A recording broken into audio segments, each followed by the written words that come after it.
how they work. And the mega trend behind this whole phenomenon is the payment. It is Bitcoin. Now, Bitcoin isn't bad. Bitcoin is Bitcoin. It's a tool. Just like cash, real world cash isn't bad. It's a tool. Cash can be used for good. Most of us have some cash. It can be used for bad.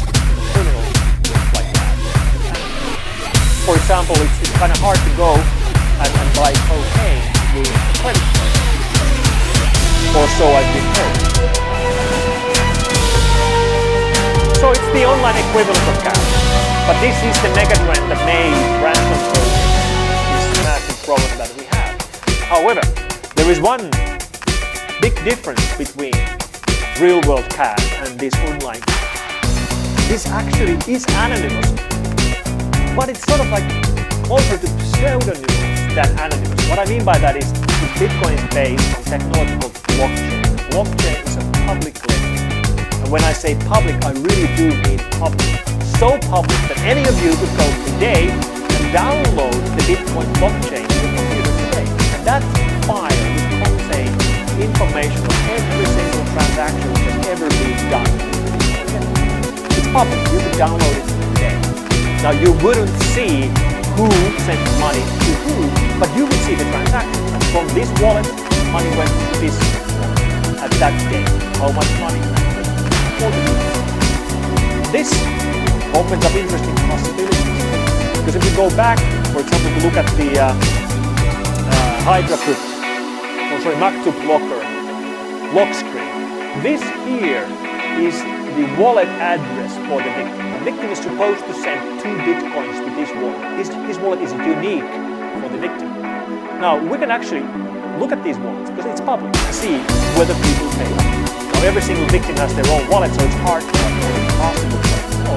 But some of these ransom Trojan gangs use central wallets where people pay the ransom, then they move it to their own wallet. So, for example, the crypto war gang has been using a central wallet for 2 years. And we've been watching that wallet for 2 years. During that time, over $300 million went through that wallet. And that sort of tells me that there are cybercrime unicorns.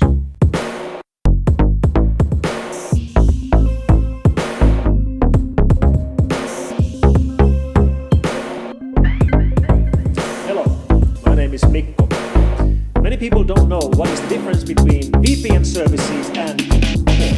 So what is the difference? They're both used for anonymizing your network connections and encrypting them. Well, Tor is based on open source and it's run by volunteers, which means it's a free service. You pay no money to use Tor.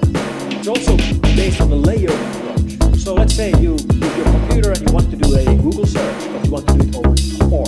That means that the traffic from your computer will hit one Tor layer, encrypts it and gives it to the second layer, third layer, fourth layer, and then it finally exits the layers and hits Google search. Well, the results of that layered approach are several. One is that it's slow. There's multiple layers, it takes a little bit of time. Another thing is that anybody can run those layers. So if there are bad people running the first or last layer, they will be able to see some traffic. Another thing that affects Tor is that it's so popular, there's all kinds of people using that service. Some websites will not let you access the services if you can't get the Tor network. For example, some online stores or some streaming services simply will not work when you use Tor.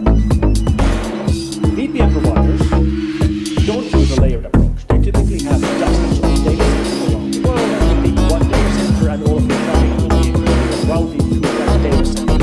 It's going to be much faster layers and across the VPN provider means in that sense they don't go to any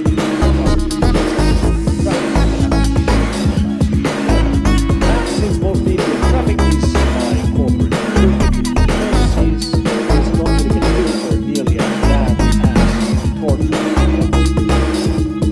However, Tor can also be used in a different way. There are services that run a website inside the Tor network, and this is known as Tor Hidden Service. And most likely the best known Tor Hidden Service website was the Silk Road service, which was providing illegal illegal services, including selling drugs and guns with the Tor hidden service network. Now, we shouldn't get the misconception that everything on Tor is bad, because that isn't true. All kinds of people use Tor. I use Tor myself, and Tor is especially important